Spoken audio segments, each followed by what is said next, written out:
Salut à tous et bienvenue dans cette nouvelle vidéo. Aujourd'hui on reparle du tank radiocommandé. Pour ceux qui se souviennent, j'avais fait une vidéo où je vous parlais d'un problème. Et après cette vidéo je me suis rendu compte que le problème venait pas vraiment des rondelles qui pour moi étaient la cause du problème. J'ai trouvé le problème, c'est en fait l'alimentation. Je vais vous expliquer tout ça dans cette vidéo. C'est parti.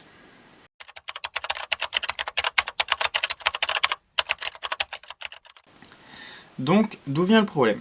Il faut savoir que dans la manette, j'avais et j'ai toujours une pile 9V qui alimente du coup la carte Arduino, le module radio et les deux joysticks. Et je pense qu'il y en a largement assez parce que les joysticks c'est pas les modules qui consomment le plus.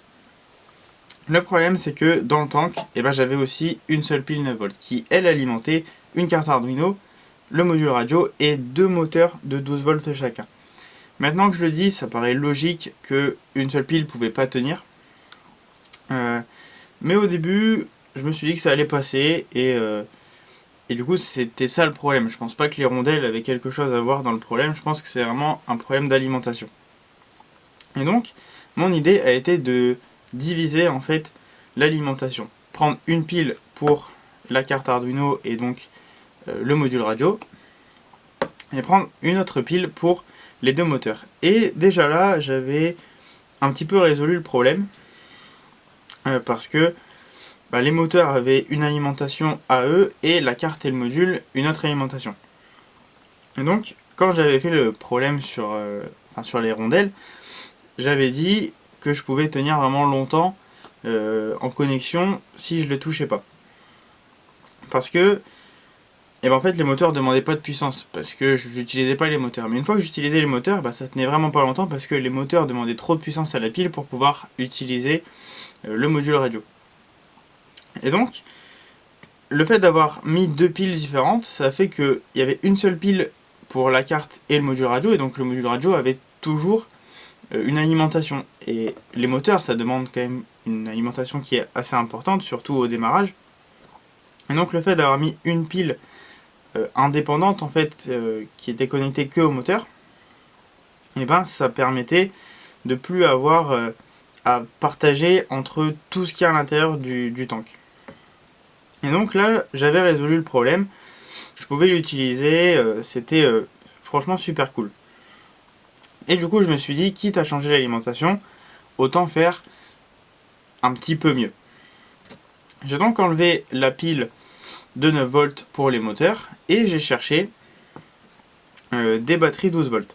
Le problème, c'est que sur Amazon, j'en ai pas vraiment trouvé, c'était des batteries qui inspiraient pas forcément confiance.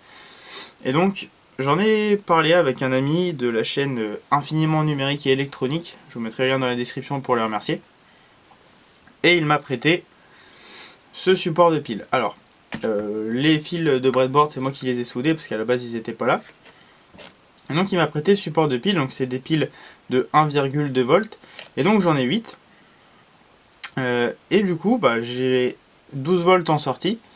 Et donc c'est maintenant mon alimentation pour les moteurs. Il y a toujours la pile qui va venir alimenter l'Arduino et donc le module radio. Donc j'ai pareil fait un petit adaptateur, donc là pareil j'ai soudé, j'ai mis une petite gaine thermo-rétractable pour protéger la soudure entre le fil du support de pile et le fil de breadboard que j'ai soudé, donc j'ai fait ça des deux côtés. Donc j'ai juste à venir le brancher sur la pile, je le branche directement sur les pins VIN et GND de l'Arduino. Et donc j'ai ma pile qui alimente mon Arduino et l'Arduino qui alimente le module radio.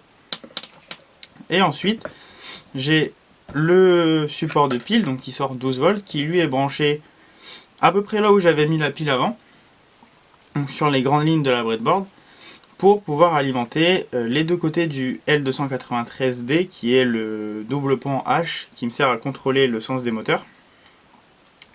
Et donc comme ça, le L293D est alimenté en 12V et donc il peut fournir 12V au moteur. Et le support, il alimente que les deux moteurs et la pile que l'Arduino. Pour vous montrer un petit peu mieux, je vais vous mettre au montage une image, donc j'ai refait le schéma sur Freising, qui sera aussi disponible sur GitHub, donc je vous mettrai aussi le lien dans la description. Bon, par contre j'ai dû mettre une pile de 9V sur le schéma parce qu'il n'y a pas d'alimentation 12 volts sur Freezing, donc j'ai juste mis une pile et j'ai ajouté à côté que c'était une alimentation 12 volts. Et donc, on est avec maintenant un tank qui n'a plus de problème de connexion et qui surtout va beaucoup plus vite. On a une alimentation du coup presque à fond en fait des moteurs. Il faut savoir que là c'est des piles que j'ai récupérées qui sont pas toutes à 1,2 volts précis, j'en ai qui sont genre à 1 volt parce que c'est des piles qui sont rechargeables mais que j'avais pas rechargé en fait, j'en ai juste pris plein et j'ai regardé lesquels étaient aux meilleures tensions en fait. J'en avais vraiment qui étaient à plat et donc forcément ça fonctionne pas. Donc j'ai pris des piles et je suis pas vraiment à 12 volts en sortie, j'étais de souvenir à 11 volts et quelques. Donc je me dis qu'avec des piles chargées à fond, le tank pourra vraiment aller beaucoup plus vite et ce sera beaucoup mieux. Donc voilà, la vidéo est terminée. Je suis vraiment content d'avoir pu résoudre le problème parce que depuis la vidéo sur les rondelles, bah je pouvais pas vraiment m'en servir. Alors évidemment c'est pas un objet dont je me sers tous les jours, hein. Ça reste, voilà, c'est un peu comme un jouet.